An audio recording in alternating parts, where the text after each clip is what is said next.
Santo, Santo, eterno Deus, amado Pai, estás no céu. Santificado seja o teu nome. Amém.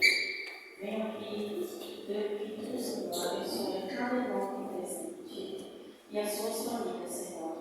Só gratidão a Deus por cada vida aqui representada, Senhor. Muito, muito obrigado pelo pão de cada dia, por tudo que o Senhor faz na vida de cada um de nós. Abençoa cada irmão aqui presente, abençoa o pregador, obrigado de ti, Senhor. Muito obrigado. Eu te peço, te agradeço em teu nome. Amém. Amém.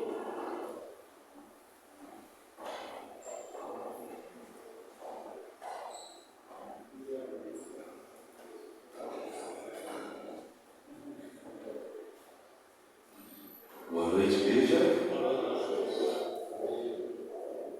Cristo Jesus, Ele tem uma maneira toda especial de nos alcançar, de estar ao nosso lado, de nos confortar. E a música que eu vou cantar fala exatamente isso, sobre não desistirmos de lutar, de conquistar e de estarmos ao pé de Cristo.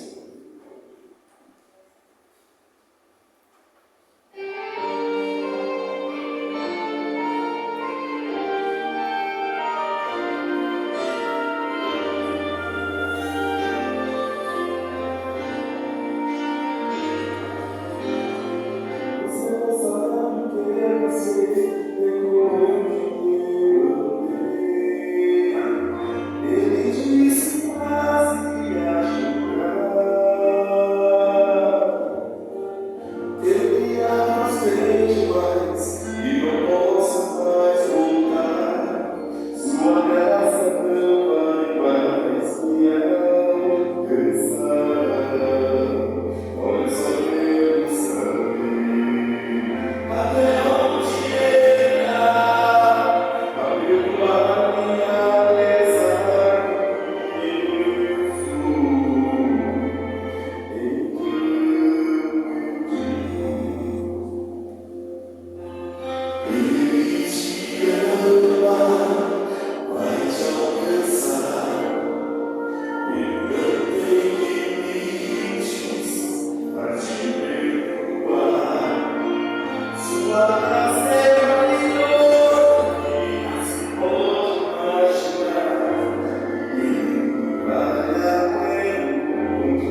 tua sabedoria, o teu direcionamento, o teu discernimento em nossas vidas.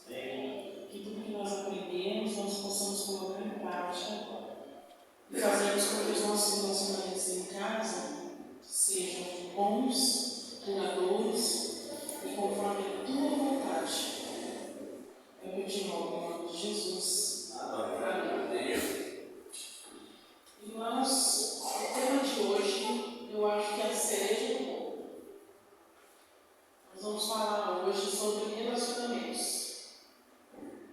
Se tem uma coisa que é fácil, é se relacionar com o outro, não é? Não é fácil, não? Não é, não? Se relacionar com o próximo é um desafio. Seja em casa, seja aqui na igreja, seja em casa, seja no trabalho, na faculdade, na escola, na vizinhança, com os amigos. E nos dias de hoje, nos tempos são maus, que os corações humanos estão cada vez mais petrificados, cada vez menos de carne, está cada vez mais difícil se relacionar, tá? Mas a Bíblia nos mostra e nos fala de vários relacionamentos. Eu fiquei empolgada com esse tema porque eu quero compartilhar uma informação que eu obtive no ano passado para esse. Fez muita diferença para mim, então eu quero compartilhar com vocês. E aí ficou difícil de eu pegar o texto bíblico porque eu separei aqui umas 4 categorias com vários personagens bíblicos para falar sobre cada um deles. Então fica difícil de eu sapear na Bíblia, né? Mas aí os irmãos acompanham. Irmãos, relacionamento ou negócio difícil. É tão difícil que a gente namora com alguém, noiva, casa, perdidamente apaixonado, com juros de amor e dá tudo certo. A gente ama a pessoa, fica tudo lindo, maravilhoso. Do mesmo jeito que no primeiro dia do casamento até o último, não é assim? Não é não? É juros de amor eterno, bilhetinho pra cá, bilhetinho pra lá. E quando você vê, daqui a pouco tá um de um lado, outro do outro, estão brigando.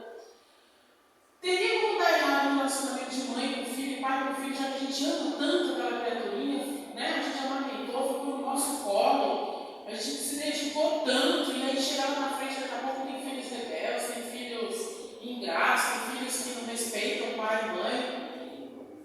E mesmo assim, com toda essa dificuldade, nós sabemos que a família é uma instituição divina. E que ela tem todas as ferramentas, todos os ingredientes para dar certo. E por que a gente vê tanto desacerto? Eu vou me expor mais uma vez. Falei para vocês que eu fiz terapia de casal, falei? Casei com uma pessoa com um temperamento completamente diferente do meu. E aí casei com o seguinte pensamento: eu sou agitada, eu sou nervosa, eu sou irritada, eu quero as coisas para ontem, eu sou ansiosa. Não posso casar com uma pessoa como eu, porque vai dar explosão, não é assim que a gente pensa? E aí eu encontrei uma pessoa que é o meu oposto. Calma, tranquila, centrada, nada dele, tudo meu é para ontem, tudo dele é para mim, não depois. Não era para estar tudo certinho? O povo não fala que a gente um equilibra o outro? Pois bem, a gente casou no primeiro mês, no segundo, no terceiro, no quarto, no quinto, no sexto. De repente, eu me vi numa situação assim. Eu amo ele, mas ele me irrita profundamente. E aí a gente brigava com coisinha boba, tá, não sei o quê. E aí eu cheguei numa conclusão assim, eu fui conversar com Deus, eu falei assim, ó, eu já vi vários casamentos que não dá certo, eu quero que o meu dê. Então não vou ser orgulhosa e falar assim, não, que eu tenho que dar, não, eu achei que procurar ferramentas. Alguém ofereceu terapia de casal para mim, falou assim, a esposa do pastor fulano de tal, ela é terapeuta de casal, sabe, o que você quer fazer? Eu falei, eu quero. E fui. E foi uma vez. E o que eu aprendi lá, eu quero compartilhar um pouquinho com vocês, é óbvio, um pouquinho porque eu não sou terapeuta, né? Olha só, nós seres humanos, de uma forma em geral, somos divididos em 4 tipos. Vai vendo qual você se identifica aí. 2 tipos são mais extrovertidos e 2 tipos mais introvertidos. E eu vou explicar que introversão, às vezes, todo mundo acha que o introvertido é tímido, e nem sempre é assim. Vou explicar já já. Os extrovertidos são os coléricos e os sanguíneos. Por que eles são extrovertidos? Porque eles são simpáticos.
Sanguíneo gosta de receber, ele gosta de casa lotada.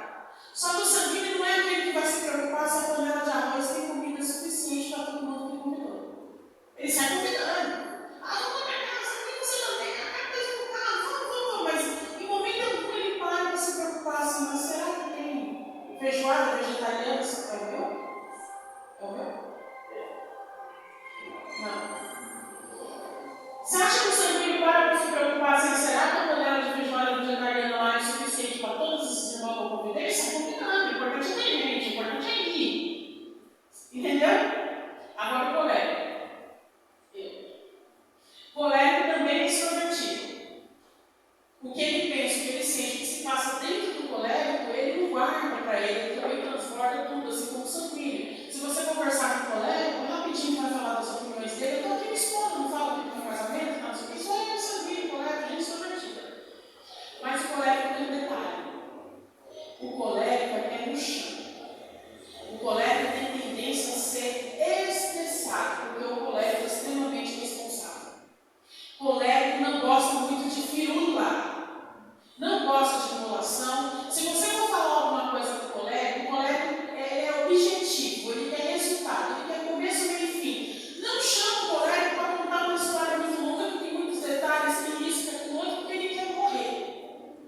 O colérico, você tem que olhar para ele e falar assim: fulano, olha, eu vou abrir a igreja às 7, você esteja às 7h30, nós vamos embora às 8. Ele não quer saber o que vai acontecer no meio, não conta porque ele se liga. Sou eu. O colérico é objetivo, o colérico é voltado para resultados.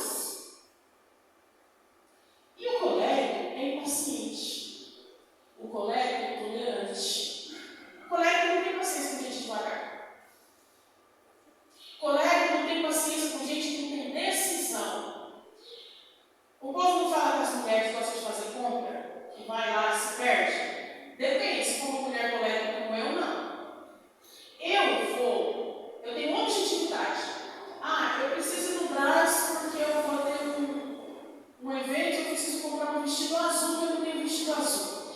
Eu vou no Brás, focada em comprar um vestido azul. Eu entro na loja e falo: você tem um vestido azul, tamanho tal, de comprido, que é o vestido que eu quero, que eu já decidi que é esse vestido que eu quero? A vendedora tem que falar para mim assim, sim ou não. Se ela falar não, tchau, eu vou para trás de outra loja. Se ela falar sim, então me traga. Agora, se ela chega e me traz: mas eu trouxe esse rosa, eu trouxe esse amarelo, eu trouxe esse com laço, eu não pedi laço. Não, você não foi me dando um negócio, eu não pedi. Objetividade. O colérico gosta de resultado. Isso é por cima, tá, gente? Aí, nós temos o casal, a dupla dos introvertidos. Os introvertidos são aqueles que gostam de tudo que eles pensam, que eles sentem, fiquem lá dentro deles. Eles não gostam de sair espalhando a opinião deles, o que eles estão pensando, o que eles estão sentindo. Eles gostam de privacidade. Eles são extremamente reservados. E não fazem questão nenhuma de estar à frente de nada. Eles não fazem questão de aparecer. Eles são aqueles que trabalham nos bastidores. Quem são? Fleumático e melancólico. Eu vou começar com o fleumático. O fleumático, ele gosta de ordem, de cronograma. Fleumático é excelente funcionário CLT. Fleumático é aquele que bate o cartão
melancólico sentido, melancólico profundo, melancólico aquele que se magoou por qualquer palavrinha atravessada que o outro fala.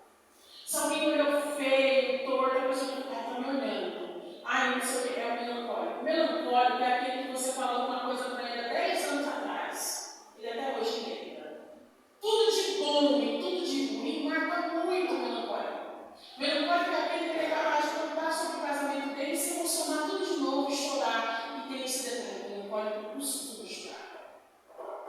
Ai, é aquele que chora. O jeito dele extravasar o que ele pensa, o que ele sente é chorando. Irmãos, e aí quando tem um encontro desses quatro aqui assim, ó, para a gente conviver junto, tá ruim. Tá ruim. E por que eu estou te falando desses quatro temperamentos? Porque lá na terapia de casal, deixa eu olhar aqui, senão não passo o tempo. Lá na terapia de casal foi que eu descobri que eu era uma mulher colérica casada com um homem flemático. Então, lá em casa, meu marido é extremamente companheiro, ele quer fazer tudo comigo. Tudo que eu estou fazendo, meu marido está assim, o tempo todo comigo. Só que a minha visão de fazer tudo comigo é diferente da dele de fazer tudo comigo. Nós vamos limpar a casa. A minha visão do meu marido fazer tudo comigo é o seguinte, na minha cabeça. Aí, quando eu lavo a louça, ele está lá lavando o quintal, varrendo o quintal, adiantando lá. Quando eu terminar a louça, o quintal já está lavado. Olha que maravilha. Mas a visão de junto do meu marido fazer junto é assim, eu estou lavando a louça e ele está do meu lado secando, ele está trabalhando, eu vou para lá e para cá, agitada, fazendo mil coisas ao mesmo tempo, mexendo na panela. Aí quando eu vi que está meu marido aqui parado, eu dá sim, você sai da frente. Não, você entendeu? Irmãos, isso começou a dar um picuinho. Eu falei, como é que eu posso ter tanta raiva, querer pegar uma panela e dar na cabeça dele se eu amo só? Se eu tenho certeza que foi Deus que me deu. Se eu orei muito antes. Se nós procuramos a bênção de Deus, como é que o seu relacionamento não vai dar certo? Irmãos, por que a gente exige do outro aquilo que o outro não tem para te dar? O primeiro segredo para o seu casamento, para o relacionamento com filhos, com os vizinhos, é você ajustar a sua expectativa.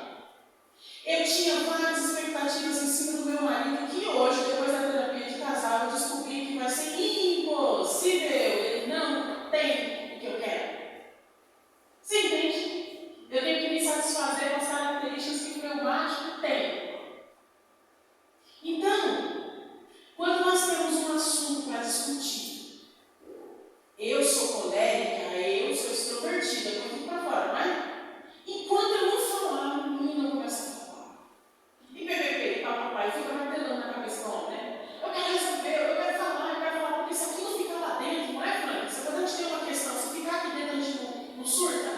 A gente vai para o socorro, o extrovertido é assim, ele não consegue trabalhar tudo aqui dentro. O extrovertido, o sanguíneo, o colérico, ele precisa xingar, ele precisa extravasar, ele precisa contar, ele precisa falar, que é para aliviar a tensão que está aqui dentro. Os introvertidos são o contrário. Se eles têm um problema, eles não querem que ninguém saiba, eles se trancam e eles querem resolver tudo aqui dentro. Entendeu? Para mim, eu estou tomando liberdade, viu, Frank? Para mim e o Frank, que somos dois extrovertidos, enquanto a gente não falar, e extravasar e tudo para fora que a gente está sentindo, a gente não fica em paz. Só que tem um problema. Não tem um ditado que fala assim que quem bate esquece e quem apanha lembra? É o dilema dos extrovertidos com os introvertidos. Para mim e para o Frank, é muito fácil a gente sair machucando uma boa pessoa. Fácil. O cônjuge, então, irmão, se não fosse o temperamento do meu marido, ser pneumático, perdoado, ser longânimo, meu Deus, meu casamento já tinha ido pro ralo, viu? Tanto que eu já me dizia que não. Pensa se eu não deixar. E aí, normalmente, aqueles que apanham e que ficam sentidos e que levam para a vida e lembram, é os introvertidos, que são os pneumáticos e melancólicos. E sabe o que é pior? Às vezes, o sanguíneo e o colérico, que sou eu, a gente ofende o outro e a gente nem percebe. O outro está lá caladinho, a gente só vai perceber, calma. A gente só vai perceber quando a gente magoa o outro, se a gente magoar um igual a nós. Se eu falar uma palavra atravessada para outra pessoa colérica que nem eu, a menina vai dar um bafafá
vai fingir que nada aconteceu.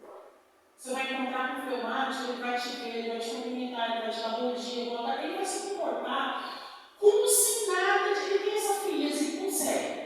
Você está entendendo? Ele vai te ver, ele vai te cumprimentar, você não vai sentir diferença nenhuma. Ele vai te falar, bom dia, boa tarde, vai falar com você, vai sentar no lado da igreja, na igreja do seu lado, se for caso. Você está entendendo? Você não vai sentir diferença nenhuma, mas por dentro dele, ele está lá mastigando assim, aquelas coisas, falando isso para mim. E ele vai ficar ponderando se ele mereceu aquilo ou se não mereceu, se você teve motivo, sabe? Ele vai mesmo. E o meu não vai vir para a igreja. Ele vai ficar em casa chorando. Acabado. Arrasado. Entendeu? O melancólico ele vai ficar uns 2 sábados sem vir para a igreja, ele não vai ter condições emocionais de olhar para sua cara. Ele vai ficar lá se martirizando. Por que o meu irmão fez fofoca de mim? Justo eu que sempre ajudei o irmão. Justo eu que sou na minha. O melancólico tem uma sensação de injustiça tremenda. Tudo que acontece com ele, ele fica assim muito injusto. Não é justo, você está entendendo? Ele sente profundamente. Ô irmãos, como é que a gente faz quando mistura tudo isso? Vocês estão conseguindo avaliar aí o relacionamento de vocês, na casa de vocês, como que é? Filhos. Filho colérico. O filho colérico é aquele que combina com a mãe assim, mãe, eu quero uma camiseta do São Paulo, assim, que tem listrinha do lado. Aí você fala para esse filho, esse mês eu não tenho dinheiro para comprar essa camisa, mas mês que vem, no dia tal que eu vou receber, nós vamos lá comprar essa camisa. Ele fica esperando. Ele não vai te atormentar, mas quando chegar no dia, ele vai te cobrar. Aí quando você sai com ele para comprar essa camisa, chega lá, você vai pro Brás. Você rodou o Brás, você não achou a camisa do São Paulo para listinha aqui do lado que eu queria. Aí você começa, olha essa que bonita. Olha, mãe, não quero essa. Mãe, olha essa que linda, tá? Não sei o que, mãe. A gente veio para comprar aquela. Não sei o que, não adianta. Ele é decidido, ele sabe o que quer, ele é no chão, ele é racional, ele quer aquilo que ele já decidiu. E aí você volta frustrado, ele volta também, aí você fala, menino chato, menino mal agradecido, não é assim o sermão da gente? Menino chato, menino mal agradecido, tinha várias opções lá, não perdi meu dia, não sei o que, porque ele queria aquela que foi comprada, que ele já decidiu que seria aquela. Mas aí você vai para sanguíneo, um outro filho, sanguíneo. Menina, o sanguíneo tudo é festa. Sanguíneo não patina no imprevisto. Você combinou com o sanguíneo, nós vamos lá no Brás comprar a sua camisa, mas aí no meio do caminho encontrou a tia fulana, ele gosta da tia fulana, e a tia falou, vamos lá em casa almoçar. Menino, sanguíneo vai, chega lá, vê o espírito e joga até esquecer da camisa. Agora, o melancólico, se chega o dia de você dar a camisa para o filho, e aí você combinou, ele está esperando, e chega no dia e você fala, filho, ai, não vai dar para comprar a camisa esse mês de novo, porque por quê? Ele quer justificativa, aí você explica. Ai, porque olha, esse mês eu tenho que pagar o aparelho da tua irmã, e aí eu vou ter que tirar dinheiro para fazer aquilo, tá, não sei o quê. Aí você explica, aí ele parece que não entendeu, ele sai de perto de você, mas aí ele fica empurrado. Sabe por quê? Porque dentro dele ele sente, tudo o melancólico sente. Aí dentro dele ele fica assim, poxa, minha mãe prefere pagar o aparelho da minha irmã, tudo é para minha irmã. Nunca chega a minha vez. Vem na vez de comprar a minha camisa, ela nunca tem dinheiro, porque ela falou que ia separar. Ele se sente menosprezado, ele sente. É aqui, ó, mas ele não vai te falar nada, ele não vai discutir, vai ficar no lado. Aí você passa, o que você tem, menino? Não tem nada, mãe. O que aconteceu, menino? Nada, mãe. Está lá dentro dele. E o fleumático? O fleumático é bonzinho. O fleumático vai se sentar com a mãe, vai tentar negociar, vai tentar conversar. Isso nos melhores cenários, tá, gente? É só para tentar falar mais ou menos esse temperamento. Mas aí, gente, vem a beleza da vida. Eu fui para a Bíblia. E aí, sabe o que eu vi? Nós, vocês, pessoas impacientes, intolerantes, a gente não quer aceitar o que o outro tem para te oferecer, o melhor que o outro tem para te oferecer. E te fica exigindo do outro o que ele não tem. Então, por exemplo, eu brigo com meu marido e fico lá, vai, eu quero acelerar ele a todo custo, porque tudo meu é urgente.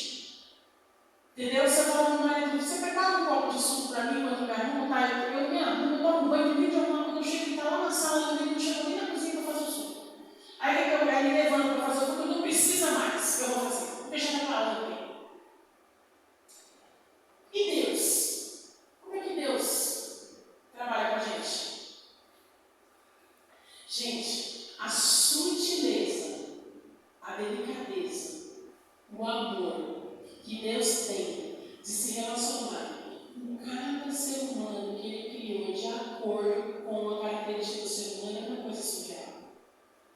Lá no começo dessa semana, a gente não falou de Moisés? Moisés é quem, gente? Vocês conseguem identificar? Vocês não conseguem identificar? Moisés é um baita melancólico.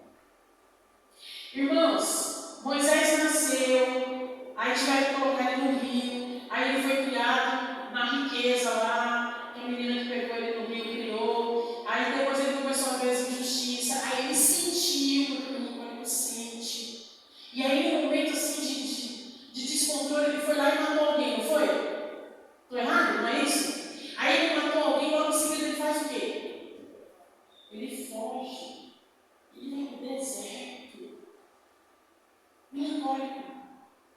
Aí Deus vai lá falar com ele. E aí fala, Moisés.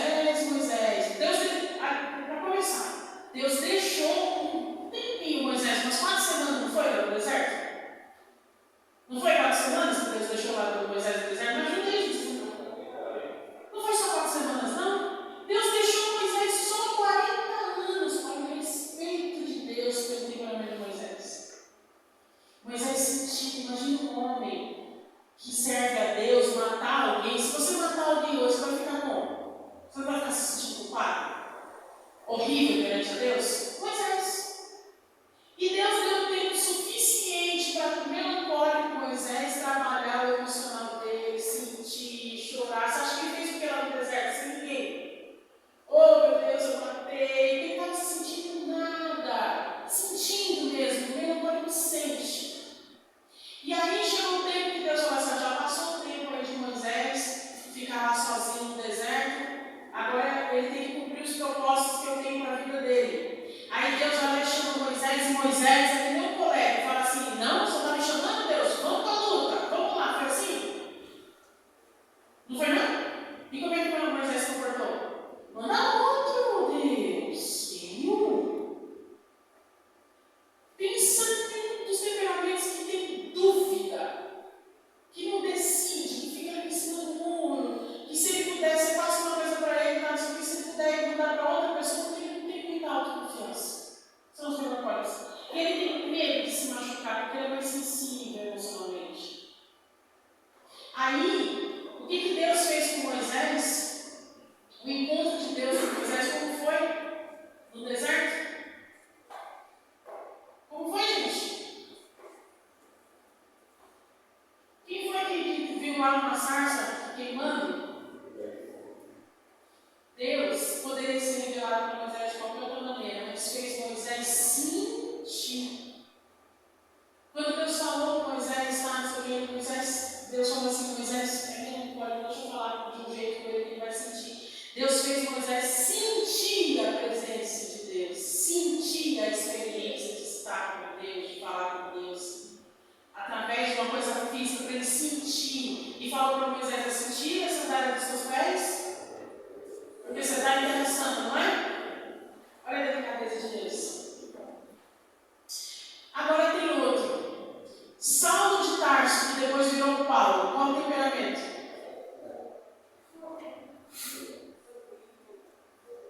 Sanguíneo? De jeito nenhum. Colérico total. Saulo de Tarso. Eu falei para vocês que colérico é decidido. Colérico sabe o que está fazendo, ele vai focar no resultado. Antes dele ser convertido, o que ele fazia? A base da espada, ele matava os cristãos, ele perseguia, não era? Ferrenhamente, porque uma ordem com o colérico tem que ser feita, tem que ser feito. Paulo, depois de convertido, era assim, ó, aquele cara que podia contar, se ele falasse que eu vou lá pregar, eu vou lá levar a palavra de Deus, ele fazia que nem Jonas. Ele fazia igual Jonas, Deus falava assim, Paulo, vai lá pregar em tal lugar. Não. E ele fugia, ele fazia que nem Jonas? De jeito nenhum. Paulo é decidido. Depois que ele toma uma decisão, é difícil ele voltar atrás. Porque eles pensam, analisam e decidem. O colega é aquele último a desistir. Sabe quando tudo está difícil? Quando está tudo complicado, todo mundo já desistiu, que não deu para fazer, não sei o quê. O colega é o último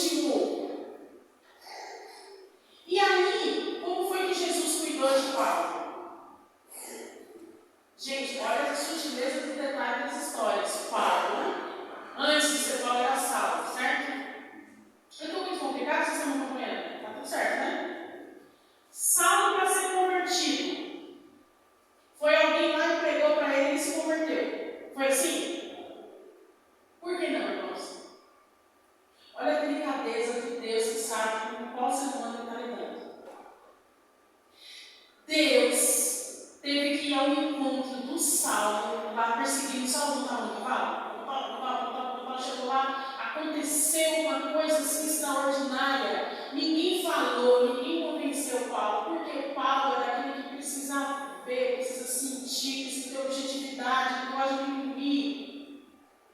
Deus cegou. Não foi assim? Para ele ter certeza, teve que ter uma coisa objetiva, uma coisa que ele, assim, ele não é movido a sentimentos nem opiniões alheias.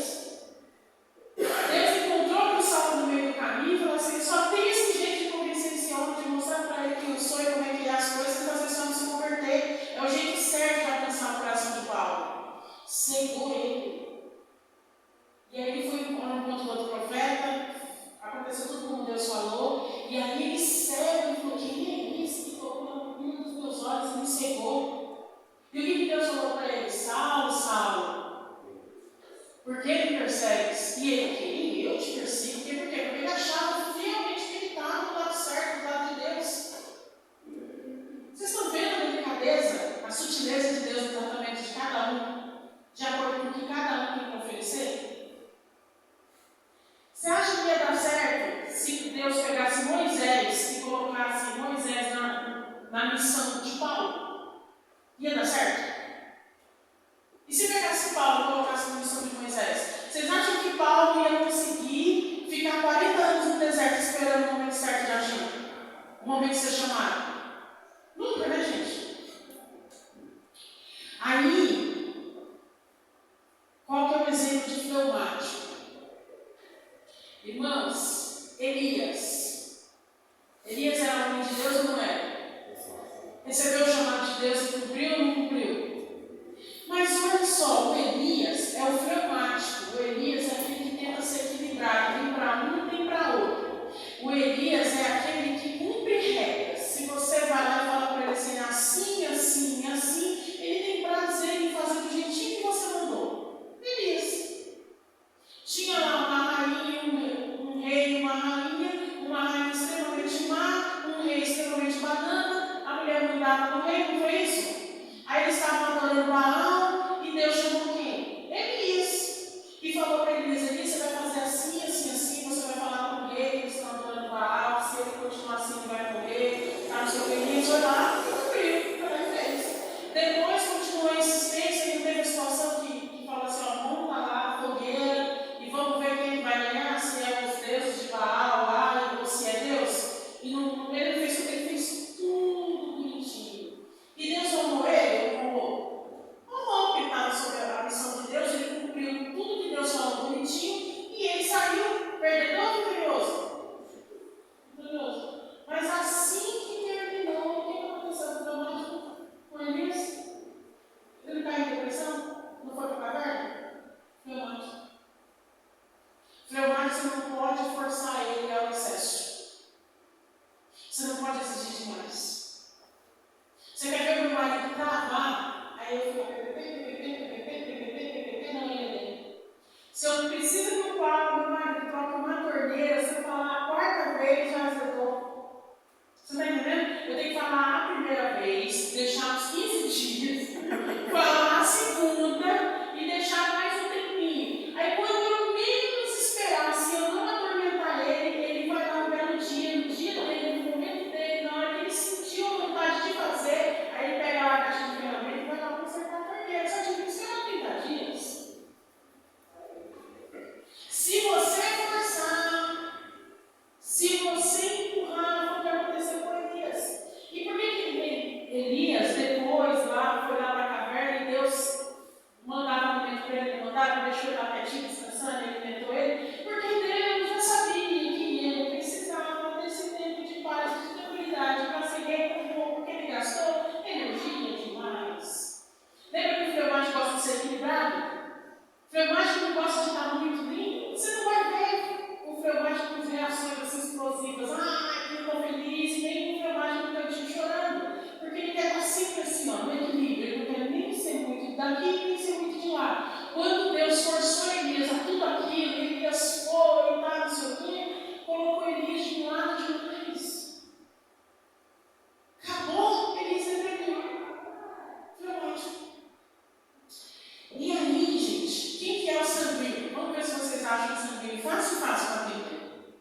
um sanguíneo muito conhecido na Bíblia. Fácil, vocês não conseguem identificar?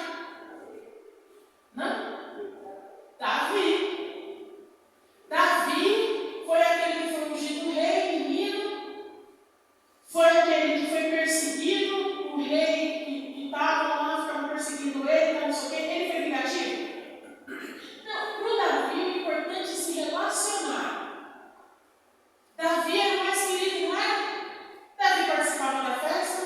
Vocês têm notícia na Bíblia de que o povo de Davi lá estava insatisfeito, foi lá fazer motim, foi lá reclamar de Davi?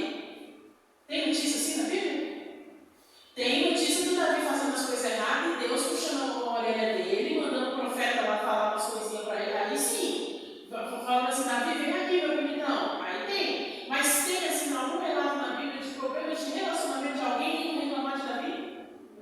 Porque Davi é sanguíneo, Davi é de relacionamento, Davi é da festa. Provavelmente o rei mais querido.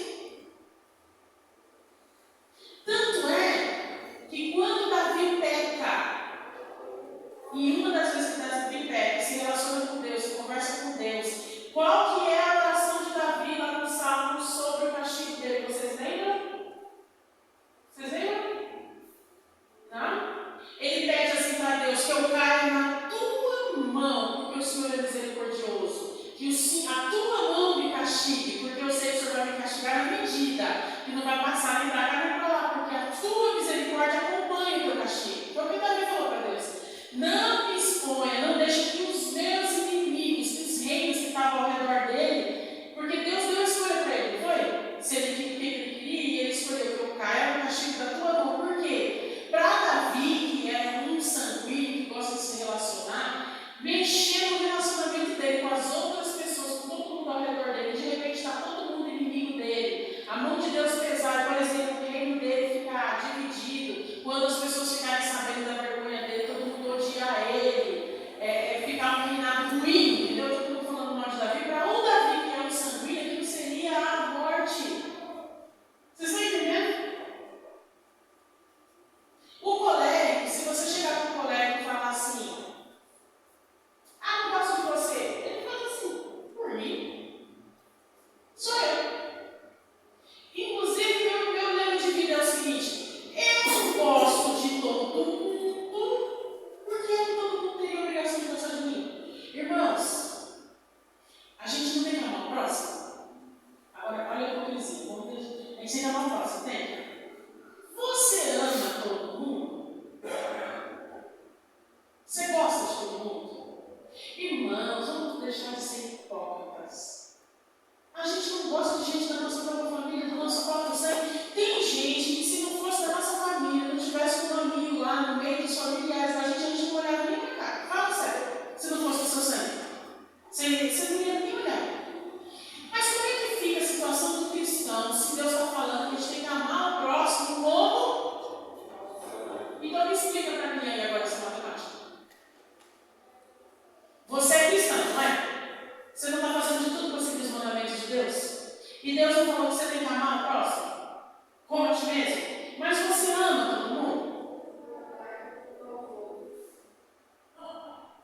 Eu já preguei aqui sobre isso, né? Não? Não? A palavra de Deus fala assim, ó, suportai-vos uns aos outros. E Deus está falando para a gente suportar uns aos outros. Por quê? Porque o outro é tão insuportável que eu tenho que suportar? Não é nesse sentido que Deus está falando. Quando Deus fala para você assim, ó, amar o teu próximo como a ti mesmo, é de que de você, do seu coração, das suas ações, dos seus sentimentos, dos seus pensamentos, não saia nada de ruim que venha atrapalhar a vida do outro. Mas não necessariamente que você vá conviver com a pessoa. Porque tem gente que não dá para conviver. Pela sua sanidade mental, pela sua sanidade física. Vocês conseguem entender isso? Tem alguém da família que te prejudica, que fofoca de você, que cria inferno, que cria picuinha, que não dá para ter muito próximo. Você vai ficar próximo, grudado dessa pessoa da família? Tem como? Mas Deus está pedindo para você amar ela, não tá? Amar é nesse sentido. De você. Ela fofoca de você, você não vai fofocar dela.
Tem gente que fica assim, brigando com a esposa, brigando com a esposa, por coisas assim que são irrelevantes e que não tem nem certo nem errado. Porque se vocês são diferentes. Eu tive que ajustar mil e uma coisa, e eu vou te falar que agora eu me entendo muito melhor com meu marido, porque eu olho para ele como estranho, eu falo, isso ele não gosta, então eu não vou fazer. Você queria ver uma coisa do meu marido? Que ele ia morrer. Eu ia para a igreja, eu falo com todo mundo, tenho amizade com todo mundo, só falasse para não tá, não sei o quê, porque meu marido é quieto dele. Meu marido não gosta de imprevistos. Quantas vezes eu fui pregar em algum lugar, e aí chego lá e encontrei com a fulana, com a ciclana, com a Beltrana, meu marido estava na igreja, na rotininha dele, não foi comigo, foi para casa, ele está esperando quem chegar em casa? Eu chegaria mais meia dúzia. Chegaria mais uns 4. Meu marido corre para trocar de roupa, corre para pintar o cabelo e fica com uma cara desse tamanho falando, você não me avisou. Eu falei, na casa da minha, eu também quiser. Olha o pensamento do ego. Mas você podia ter me avisado, eu falei, mas eu moro aqui também, querido. Mas eu não gosto, o problema é seu. Olha o egoísmo. Olha o egoísmo. Tolerância. Eu fugi do script do sermão de hoje, porque o sermão de hoje batia muito numa tecla do perdão. Mas no decorrer da semana a gente já falou do perdão, já. Eu vou só pincelar. Um dos segredos para a gente conviver com o próximo é perdoar o próximo por aquilo que eu estou querendo que ele me dê e ele não tem me dado. Porque a essência humana, a gente quer ser aprovado, a gente quer ser amado, não é? Todas as entregas relacionais do ser humano estão em volta disso, porque você não quer ser desprezado. Você quer, no fundo, é tudo assim. Você quer ser aceito e você quer ser amado, a todo custo. Só que tem um problema. Cada um quer ser aceito, quer ser amado ao seu modo. Eu quero ser aceito, eu quero ser amado ao meu modo colérico. Como que eu me sinto aceito, como que eu me sinto amado? As pessoas fazendo as coisas por mim. Eu gosto de atos de serviço, eu gosto de que vai lá e faz as coisas que resolvam, porque eu sou objetiva, lembra? Eu gosto de resultado. Então, quando eu, por exemplo, eu estou aqui agora, eu saí de casa, eu fiz a janta rapidinho, deixei lá para o meu marido jantar para o meu filho. Se eu chegar em casa e chegar na cozinha, eles jantarem, eles lavaram toda a louça, secaram, guardaram todas as comidas, olha, eu sou igual, meu marido me ama. Entendeu? É o meu modo de se sentir amado. Só que aí o meu marido, ele acha que para demonstrar amor para mim, ele vai fazer uma outra coisa. Ele comprou um bombom e deixou lá. No meu caso, vai surtir efeito também, porque eu também gosto de presentes. Mas para outra pessoa, sabe o que vai fazer a diferença? O marido ficar acordado e ficar na porta esperando. Para um fleumático, para um melancólico, por exemplo, uma mulher nesse padrão vai falar assim, nossa, ele não dormiu para me esperar. Ele está aqui me esperando até agora. Se ele estiver na porta, então, esperando ela chegar, ou então vai lá buscar ela, você não entende. Eu espero que tenha ajudado de alguma maneira você a pensar nos seus relacionamentos, a olhar com mais cuidado, com mais ternura, porque até o nosso Deus, que é todo-poderoso, que é o nosso Criador, que tem domínio de tudo, ele tem sutileza e delicadeza, e ele respeita o temperamento de cada um. Todos os profetas, todas as pessoas que estão na Bíblia, ele tratou de acordo com o que cada um tinha para oferecer, teve paciência, esperou. Que nós possamos ter essa mesma delicadeza que Deus tem conosco. Essa mesma delicadeza que Deus tem de olhar nossas peculiaridades, de olhar aquilo de melhor que a gente tem e enaltecer sempre o que a gente tem de melhor e pegar o que a gente não tem, que não agrada, Deus vai lá e deixa de ladinho, porque todos os profetas, todos os seres humanos que foram chamados por Deus para cumprir com a missão, todos eles tinham falhas, todos eles tinham defeitos. Aí Deus enalteceu o defeito? Ficou batendo na tecla falando para fulano? Em algum momento Deus chegou com a Judas e falou, você é traidor, você é traidor, você é traidor, não aguento mais você porque você é traidor. Jesus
Senhor, nós queremos te entregar, Senhor, os nossos relacionamentos aqui na terra, que são tão difíceis. Amolece o nosso coração, Senhor, a ponto de que nós sejamos o primeiro a oferecer perdão. O primeiro a dar mais uma chance. O primeiro a focar mais nas qualidades, no que a pessoa tem de bom e vai deixando as coisas ruins de lado. Ó Senhor, nós vimos nessas histórias bíblicas a sua delicadeza para lidar com cada ser humano, com tipos diferentes, com temperamentos diferentes, um jeito diferente de se ver, perceber e sentir. Dá a nós, Senhor, também essa delicadeza e essa sutileza para que nós possamos fazer a diferença no nosso lar. Dá a nós, Senhor, essa qualidade de olhar para o próximo e extrair dele o que ele tem de melhor. Não aumentar o que tem de ruim. O Espírito Santo trabalha com a gente, sempre assim, com delicadeza, batendo na porta do nosso coração. Ele não chega com ignorância, ele não chega xingando, ele não chega arrebentando com tudo. Ele vai nos convencendo aos pouquinhos. Dá a nós, Senhor, um coração como esse. Que o Espírito Santo nos unja. Que o Espírito Santo esteja presente nessa igreja, ungindo essa igreja de tal maneira que os relacionamentos daqui para frente, no dia de hoje, sejam extraordinários. Movidos pelo poder de Deus, pelo poder do Espírito Santo. Nos conduz até a Canaã celestial, nos dá mais uma noite de descanso e nos traz amanhã em segurança. É o que eu te